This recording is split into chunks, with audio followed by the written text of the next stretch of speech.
ოცნება, სამართალდამცავი სისტემა და შერატონ ბათუმი ორკესტრირებულად მოქმედებენ, რომ გიორგი გახარიაზე ჩასაფრებით პოლიტიკური შურიზიების მიზნით დაგეგმილი და განხორციელებული ორგანიზებული თავდასხმიდან გააქრონ დანაშაულის დამკვეთის ბიძინა ივანიშვილის კვალი. ბიძინა ივანიშვილს ვპირდებით, რომ ამ საქმიდან ვერ გაძვრება და ვერავის ზურგს ამოეფარება, როგორც ეს მას ხშირად გაუკეთებია.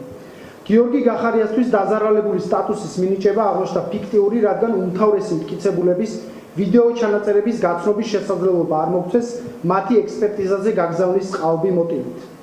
იმ მასალების გაცნობით, რომელზეც წვდომა მოგვეცა, დადასტურდა ჩვენი გამოძიების დადგენილი გარემოებები. გამოძიება არათუ მუშაობს თავდამსხმელების იდენტიფიცირებაზე, ორგანიზატორისა და დამკვეთის გამოვლენაზე, არამედ პირიქით ფორსირებული ტემპით ცდილობს საქმის გაფუჭებას. საქმეზე დაზარალებული მხარის გარდა გამოკითხულია მხოლოდ ერთადერთი ფაქტის არათვითმხილველი მოწმე, შერატონის პერსონალი. დადასტურდა, რომ შემთხვევის ადგილზე შერატონის ადმინისტრაციას არ გამოუძახებია პოლიცია. პოლიციისთვის შეტყობინება განახორციელა ადგილზე მისულმა ჩვენმა თანაგუნდელმა 01 საათსა და 54 წუთზე. დადასტურდა, რომ გამოძიებას ერთი განჩინებით უკვე გამოთხოვილი და საქმეში ჩადებული ჰქონდა ვიდეო ჩანაწერები და მეორე ამოღების განჩინება დაჭირდათ ვიდეო მტკიცებულების მთავარი წყაროს სრულად ამოსაღებად, რომ მასთან პოტენციური წვდომა შეეზღუდათ ყველასთვის. შეგახსენებთ, რომ სამართალდამცავ ორგანოებთან კოორდინაციაში მყოფი შერატონ ბათუმი სწორედ ამოღების განჩინების მიღებამდე შეგნებულად აჭიანურებდა მასალების გადმოცემის პროცესს.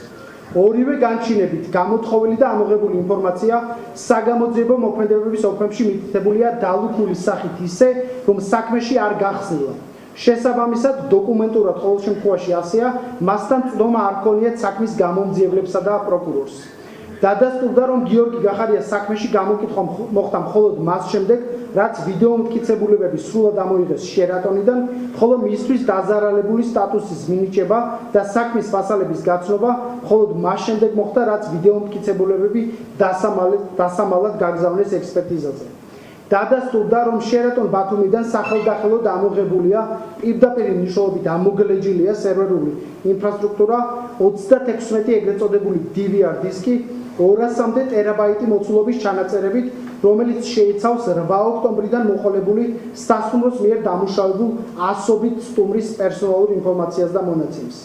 ჩვენი პარალელური გამოძიება აქტიურად აგრძელებს მუშაობას მტკიცებულებების მოსაპოვებლად. აქვე კიდევ ერთხელ უსვამთ ხაზს, რომ ჩვენ არ გვაინტერესებთ ამ დანაშაულის შემსრულებლები, ჩვენი სამიზნეა ამ დანაშაულის დამკვეთი, ამ პოლიტიკური შურიზიების აქტის ავტორი ბიძინა ივანიშვილი, რომლის საქმიდან სუფთად გაყვანასაც ცდილობს დღეს სისტემა. კიდევ ერთხელ ვპირდებით მას და სისტემასაც, რომ ეს ასე ვერ მოხდება და ყველა ადამიანი აგებს პასუხს.